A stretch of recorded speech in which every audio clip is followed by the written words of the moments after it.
గణేశాయ నమః, గాయత్రీదేవ్య నమః, మహాసరస్వతి నమః, మాతాపితృభ్యో నమః. ముందుగా ప్రేక్షక వీక్షణ మహాశీలందరికీ కూడా నమస్కారం. అయితే మే నెలలో ద్వాదశ రాశుల వారి యొక్క మాస ఫలాలు ఎలా ఉన్నాయో తెలుసుకునే ప్రయత్నం చేద్దాం. అయితే ముందుగా ఈ నెలలో వచ్చే గోచార గ్రహగతులు ఎలా ఉన్నాయో తెలుసుకుని తర్వాత మనం రాశి ఫలాలు ఎలా ఉన్నాయో తెలుసుకునే ప్రయత్నం చేద్దాం. అయితే రవి మే 15వ తారీఖు దాకా కూడా మేషంలో ఉండి తర్వాత మళ్ళీ వృషభంలోకి ప్రవేశం చేస్తున్నాడు. కుజుడు మే 12వ తారీఖు దాకా కూడా మీనరాశిలో ఉండి తర్వాత మళ్ళీ మేషంలోకి ప్రవేశం చేస్తున్నాడు. బుధుడు మే 15వ తారీఖు దాకా కూడా వృషభంలో ఉండి తర్వాత మళ్ళీ మిథునంలోకి ప్రవేశం చేస్తున్నాడు. గురుడు ఈ నెలంతా కూడా మిథున రాశిలోనే సంచారం చేస్తున్నాడు. శుక్రుడు మే 14వ తారీఖు దాకా కూడా వృషభంలో ఉండి తర్వాత మళ్ళీ మిథునంలోకి ప్రవేశం చేస్తున్నాడు. శని ఈ నెలంతా కూడా మీనరాశిలోనే ఉంటాడు. రాహు ఈ నెలంతా కూడా కుంభరాశిలోనే సంచారం చేస్తున్నాడు. కేతువు ఈ నెలంతా కూడా యొక్క సింహరాశిలో సంచారం చేస్తూ ఉన్నారు. ఈ కారణంగా ద్వాదశ రాశుల వారికి కూడా ఈ మాసం ఎలా ఉండబోతుందో చూద్దాం. ఇక తులారాశి వారి యొక్క ఫలితాలు. అయితే ఈ నెలలో మీ గోచార గ్రహ గతులు కనుక చూసుకున్నట్లయితే కొంచెం మిశ్రమ ఫలితాలే కనపడుతున్నాయి కాబట్టి జాగ్రత్తగా ఉండాలి. ఎందుకంటే మిత్రులు కూడా శత్రువులు తయారవ్వడం, ఎవరితో మాట్లాడినా గొడవల కింద ఉండడం, అందరూ అపార్థాలు చేసుకోవడం, ఇంట్లో ఏదో రకమైనటువంటి తెలియనటువంటి అసంతృప్తి, మీ మీద మీకే ఏంట్రా నా జీవితం ఇలా అయిపోతుంది అనేటటువంటి ఆలోచన కనపడుతుంది. కాబట్టి ధైర్యంగా ఉండండి, దృఢంగా ఉండండి, సంకల్పం మంచిగా చేసుకోండి, భవిష్యత్తు గురించి జాగ్రత్త పడండి. డబ్బులు కూడా ఏంటంటే వచ్చినట్టు వస్తాయి, ఖర్చు అయిపోతూ ఉంటాయి. ఆర్థిక పరిస్థితి సంతృప్తిగా లేకపోవడం, అనవసరమైన వస్తువులు కొనుగోలు చేయడం, లగ్జరీకి, సుఖాలకి, భోగాలకి, విలాసాలకి డబ్బులు ఖర్చు పెట్టడం వల్ల సంపాదించిన డబ్బులు సరిపోకపోవడం లాంటివి కనపడుతున్నాయి. కాబట్టి జాగ్రత్తగా ఉండాలి. అలాగే కావలసిన వాళ్ళతోటి మిత్రులతో వివాదాలు కనపడుతున్నాయి. ఇంట్లో కుటుంబ సభ్యులతో వివాదాలు, అన్నదమ్ములు అక్క చెల్లెలతో వివాదాలు, మనస్పర్ధలు, మిస్అండర్స్టాండింగ్లు కనపడుతున్నాయి. కాబట్టి జాగ్రత్త. ప్రయాణాల విషయంలో కూడా జాగ్రత్త. మీరు సరిగ్గా వాహనాలు నడుపుతూ ఉన్నా అవతల వాళ్ళు వచ్చి గుద్దడం కానీ, స్క్రాచెస్ పడడం కానీ, డెంటింగ్లు కానీ, రాంగ్ పార్కింగ్లు కానీ, సిగ్నల్ జంపింగ్ల వల్ల కానీ, లేదా పొల్యూషన్లు, ఇన్సూరెన్సులు కట్టకపోవడం వల్ల కానీ ఇబ్బందులు కనపడుతున్నాయి. జాగ్రత్తలు తీసుకోండి. సీట్ బెల్ట్లు, హెల్మెట్లు ఖచ్చితంగా పెట్టుకోండి. అలాగే ఓవర్ స్పీడ్గా వాహనాలు నడపకండి. అలాగే కొంతమందితో మాట్లాడేటప్పుడు దురుసుగా, కోపంగా మాట్లాడకండి. ఉద్యోగాలు చేసే చోట, వ్యాపారాలు చేసే చోట దానివల్ల మంచి అవకాశాలు కోల్పోతూ ఉంటారు. విదేశాల్లో ఉండేవారు కూడా ఎవరితో గొడవలు పెట్టుకోకండి. ఉద్యోగ నష్టాలు, సమస్యలు, ఆర్థిక ఇబ్బందులు బాగా కనపడుతూ ఉన్నాయి. జాగ్రత్త. అలాగే ఏదైనా అమ్మేటప్పుడు, కొనేటప్పుడు అది స్థలాలు అవ్వచ్చు, పొలాలు అవ్వచ్చు, లేదా వాహనాలు అవ్వచ్చు, చాలా జాగ్రత్తగా ఉండండి, లేదా మోసపోతారు. జాగ్రత్త. కొంతమంది ఏంటంటే తీయని మాటలతో మిమ్మల్ని మోసం చేయడానికి ప్రయత్నం చేస్తూ ఉంటారు. కాబట్టి ఎవరు పడితే వాళ్ళు ఏం చెప్తే అది నమ్మకండి. పెట్టుబడులు పెట్టేటప్పుడు చాలా జాగ్రత్తగా 1-10 సార్లు ఆలోచించే ఎందులోనైనా పెట్టుబడులు పెట్టండి.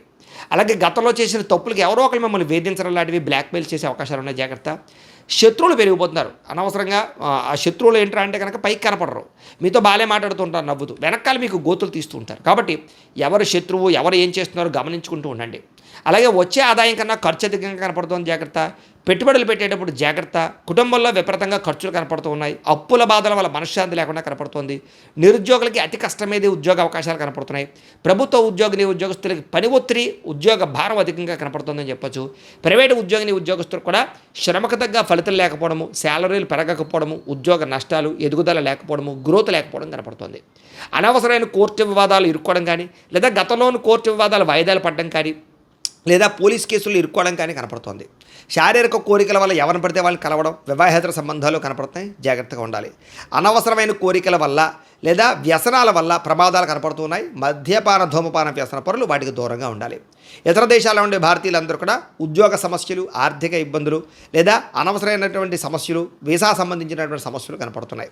ముఖ్యంగా ప్రయాణాల్లో అస్వస్థత, దూర ప్రయాణాల్లో ఇబ్బందులు, వెళ్ళే ప్రయాణాలు కలిసి రాకపోవడం, విదేశాలు వెళ్ళాలనుకున్న వారికి వీసాలు రిజెక్ట్ అయ్యే అవకాశాలు ఉన్నాయి. జాగ్రత్తగా ఉండాలి. ముఖ్యంగా జాతకం చూపించుకోండి. ఎందుకంటే జాతకంలో లగ్నాన్ని బట్టి ఏ గ్రహాలు ఎక్కడున్నాయో, ఏ దశలు నడుస్తున్నాయో అవి యోగిస్తున్నాయో లేదో తెలుస్తుంది. ఒకవేళ యోగించలేదనుకోండి, వాడికి ఏదైనా పరిహారాలు చేసుకుని ప్రయత్నం చేస్తూ ఉన్నట్లయితే అది ఏ పనైనా మీకు విజయం అవుతుంది. అది విదేశాలు వెళ్ళాలన్నా, ఉద్యోగం కోసం, వ్యాపారాల కోసం, సంతానం కోసం, వివాహం కోసం, ఇలాగా ఏ సమస్య అయినా పర్సనల్ జాతకం చాలా ముఖ్యం. కాబట్టి మమ్మల్ని సంప్రదిస్తే మేము జాతకం చూసి చెప్తాం, లేదా ఏదైనా దోషాలంటే పరిహారాలు చేస్తుంటాం. తద్వారా మంచి నిర్ణయాలు మీరు తీసుకోవచ్చు.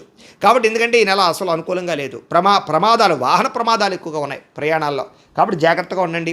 వివాహాలు కూడా కుదిరినట్టు కుదరడం, ఇంకా అయిపోతుంది అనుకుంటే మళ్ళీ ఏదో కారణంగా ఆగిపోవడం, ఎవరో ఒకరు మీ మీద నిందలు వేయడం, ఇలా వివాహ సంబంధాలు కూడా వెనక్కి వెళ్ళిపోతుండడం, ఇంట్లో పిల్లలు మీ మాట వినకపోవడం, పిల్లలు ఏదో ఒక తప్పు చేయడం, దానివల్ల మీకు మనశ్శాంతి లేకపోవడం లాంటివి కనపడుతూ ఉన్నాయి. అనవసరమైన గొడవల వల్ల ప్రేమికుల మధ్య కూడా దూరం కనపడుతుంది. అంటే ఇద్దరు కూడా మాట్లాడుకుంటూ చాటింగ్లో గొడవలు పెట్టుకోవడం, బ్రేకప్స్, అనుమానపాలు వచ్చి ఇవన్నీ కనపడుతున్నాయి. క్రమశిక్షణ లేకపోవడం వల్ల కూడా ఏ పని సమయానికి సాగటం లేదు. కాబట్టి ఒక టైం ప్రకారంగా, ఒక టైం టేబుల్ ప్రకారంగా అనుకున్న పనులు పూర్తి చేయడానికి ప్రయత్నం చేయండి. రాజకీయ నాయకులకి పదవులు కోల్పోయే పరిస్థితులు కూడా ఉన్నాయి కాబట్టి జాగ్రత్త. ప్రత్యర్థులతో జాగ్రత్తగా వ్యవహరించండి. గతంలో చేసిన తప్పులు మిమ్మల్ని కేసుల్లో ఇరికించే పరిస్థితి కనపడుతుంది. సినిమా, టీవీ, మీడియా రంగాల వారికి అవకాశాలు వచ్చినా కూడా వాటిని సద్వినియోగపరచుకోలేకపోవడము, సక్సెస్ రేట్ తగ్గడం కనపడుతోంది. భార్యాభర్తల మధ్య అనుమానపు ఆలోచనలు, కుటుంబ సభ్యుల యొక్క సహకారం మీకు లభించకపోవడము, ఉద్యోగంలో అనవసరమైన స్థాన మార్పులు, అకారణంగా వివాదాలు, అలాగే కీలక విషయాలు అంటే మంచి మంచి విషయాలు తొందరపాటు నిర్ణయాలు తీసుకోవడాలు కనపడుతున్నాయి. ఏ పని ప్రారంభం చేసినా ఆలస్యంగానే ఆ పనులు పూర్తవుతున్నాయి. జాగ్రత్త. కుటుంబంలో ఏదో రకమైన కలహాలు, అసంతృప్తి, డబ్బులు విపరీతంగా ఖర్చు అవ్వడం, ఎవరో ఒకరికి అనారోగ్య సమస్యలు రావడం, అలాగే గృహ నిర్మాణ పనులు ఆలస్యం అవుతూ ఉండడం, బ్యాంకు లావాదేవీలు చికాకు కలగడం, ఈఎంఐల సమయాన్ని కట్టలేకపోవడం, క్రెడిట్ కార్డు సమస్యలకు గురవడం, మానసిక వేదన, ప్రతి విషయంలోనూ కూడా గొడవల కింద ఉండడం, పట్టుదల ఉన్నా సరే పనులు పూర్తవ్వకపోవడం, ప్రయాణాల్లో అస్వస్థతకు గురవడం, లేదా వాహన ప్రమాదాలు, వాహనాలు చెడిపోవడాలు ఇవన్నీ కనపడుతున్నాయి. వ్యాపారాలు చేసే చోట కూడా అనుకున్నంత పెద్ద యోగ్యతగా కనపడలేదు. ఏదో మిశ్రమంగా లాభాలే కనపడుతూ ఉన్నాయి. భూ వివాదాలు కానీ, సరిహద్దు గొడవలు కానీ ఎక్కువ ప్రధానంగా ఇబ్బందులు కనపడుతూ ఉన్నాయి. కొత్త వ్యక్తులతోటి నమ్మినా, డబ్బులు ఇచ్చినా, అప్పులు ఇచ్చినా, లావాదేవీలు జరిపిన ఇబ్బందులు, షేర్లు ట్రేడింగ్లో డబ్బులు పెడితే నష్టాలు, అలాగే ముఖ్యంగా ఎవరికైనా డబ్బులు అప్పులు అరువులు ఇచ్చిన ఇబ్బందులు కనపడుతున్నాయి. జాగ్రత్తగా ఉండాలి. పెట్టుబడులు పెట్టేటప్పుడు జాగ్రత్త. మొండితనంతో, మాట పట్టింపులతోటి అనవసరంగా గొడవలు పెట్టుకుని ఇబ్బంది పడతారు కాబట్టి జాగ్రత్త. బంగారం, వెండి వస్తువులు, ఎలక్ట్రానిక్ గ్యాడ్జెట్స్, సెల్ ఫోన్లు, ముఖ్యంగా సెల్ ఫోన్ తాళాలు కానీ, లేకపోతే కనుక తాళాలు కానీ, లేకపోతే డాక్యుమెంట్లు కానీ ఎక్కడో పాడేసుకోవడం లాంటివి కనపడుతున్నాయి. కనపడకుండా పోవడం, దొంగతనాలు జరిగే అవకాశాలు జాగ్రత్తగా ఉండాలి. నమ్మక ద్రోహులు మీ చుట్టూ తిరుగుతున్నారు. జాగ్రత్త. బాధ్యతగా వ్యవహరించాలి, లేకపోతే కనుక ఇబ్బందులు పడతారు. కొంతమంది ఏంటంటే మీరంటే ఇష్టపడతారు. కొంతమంది మిమ్మల్ని మీకు బాగా సహాయం చేస్తారు. మీరు తిరిగి వాళ్ళ మీద కోప్పడుతూ ఉంటారు మీ పనులు అవ్వక. అంటే ఇంట్లో వాళ్ళ మీద, ప్రేమించిన వాళ్ళ మీద, సహాయకుల మీద కోప్పడితే మీకే నష్టం కాబట్టి జాగ్రత్త. ఏదైనా సంతకాలు పెట్టేటప్పుడు, అగ్రిమెంట్లు కుదుర్చుకునేటప్పుడు, లావాదేవీలు జరిపేటప్పుడు, లేదా రిజిస్ట్రేషన్ విషయాలను ఎక్కువ జాగ్రత్తలు తీసుకోండి. ఎందుకంటే నష్టాలు ఉన్నాయి. ప్రేమించినటువంటి వ్యక్తుల మధ్య కూడా అపార్థాలు కనపడుతున్నాయి. అనుమానపు పరిస్థితులు కనపడుతున్నాయి. జాగ్రత్త. అనవసరమైన వ్యక్తుల్ని నమ్మి మోసపోతారు. జాగ్రత్త. శారీరక కోరికల కోసం దిగజారే పరిస్థితి కనపడుతుంది కాబట్టి ఎవరు పడితే వాళ్ళని కలవకండి. వివాహేతర సంబంధాలకు దూరంగా ఉండండి. ఈ నెలలో నరఘోష అధికంగా కనపడుతోంది. ముఖ్యంగా అనారోగ్య సమస్యలు కనపడుతూ ఉన్నాయి. అలాగే ఆరోగ్య విషయాలు ఎక్కువ శ్రద్ధ పెట్టండి. బయట ఫుడ్లు మానేయండి, జంక్ ఫుడ్లు మానేయండి, వ్యాయామం చేయండి, మెడిటేషన్ చేయండి. విద్యార్థులు కూడా మీరు చదువుతుండే సమయంలో మెంటల్ డిస్టర్బెన్స్లు, లేదా శ్రద్ధ పెట్టలేకపోవడం, ఒక సబ్జెక్టు పట్ల ఆసక్తి లేకపోవడం, లేకపోతే తల్లిదండ్రులతో ఏదో కారణంగా వివాదాలు, కాలేజీలో సరైనటువంటి అనుకూలత లేకపోవడము, లేదా తోటి విద్యార్థులు మిమ్మల్ని ఇబ్బంది పెట్టడం, చెడు వ్యసనాలు, సెల్ ఫోన్ వ్యామోహాలు ఇవన్నీ మిమ్మల్ని ఇబ్బందికి గురి చేస్తున్నాయి కాబట్టి శ్రద్ధగా చదువుకునే ప్రయత్నం చేయకపోతే ఇబ్బంది పడతారు. జాగ్రత్తగా ఉండాలి. ఉద్యోగస్తులకి అతి కష్టమేదే ఉద్యోగంలో ప్రమోషన్లు కనపడుతున్నాయి. ఉద్యోగంలో ఓవర్ టైమింగ్స్ అంటే డ్యూటీ టైమింగ్ కన్నా ఓవర్ టైమింగ్ పనిచేయవలసిన పరిస్థితి కనపడుతుంది. మీ అభివృద్ధిని చూసి ఈర్ష్యపడే వాళ్ళు పెరిగిపోతున్నారు. ఉద్యోగ కార్యాలయంలో జాగ్రత్తగా ఉండాలి. ప్రతిభకు తగ్గ గుర్తింపు కనపడటం లేదు. అనుకోని చికాకులు, ఉద్యోగ నష్టాలు, అలాగే ప్రభుత్వ ఉద్యోగస్తులకి ఒత్తిడులు కనపడుతున్నాయి. స్త్రీలకి అసహనానికి లోనయ్యే పరిస్థితులు, పరపురుష వ్యామోహము, భర్తతో విభేదాలు, అనవసరమైన ఖర్చులు కనపడుతున్నాయి. ఉద్యోగాలు చేసే చోట ఇబ్బందులు తలెత్తే పరిస్థితి కనపడుతోంది. వ్యాపారస్తులకి పెట్టుబడుల దగ్గర లాభాలు అయితే కనపడటం లేదు. తప్పుడు మార్గంలో డబ్బులు సంపాదించే వాళ్ళకి నష్టాలు ఉన్నాయి. వ్యాపారంలో రాబడిని దృష్టిలో పెట్టుకుని ఖర్చు పెట్టడం మంచిది. అరువులు, అప్పులు ఇవ్వడం మాత్రం మంచిది కాదు. అలాగే ఎవరిని నమ్మడం మంచిది కాదు. చాలా జాగ్రత్తగా వ్యవహారం చేసుకోవాలి. మొండి బాకాలు ఎక్కువైపోతున్నాయి. మార్జిన్స్ తక్కువ వేసుకుని పోటీతత్వంతో వ్యాపారం చేయండి. మీకు చక్కని లాభాలు కలుగుతూ ఉంటాయి.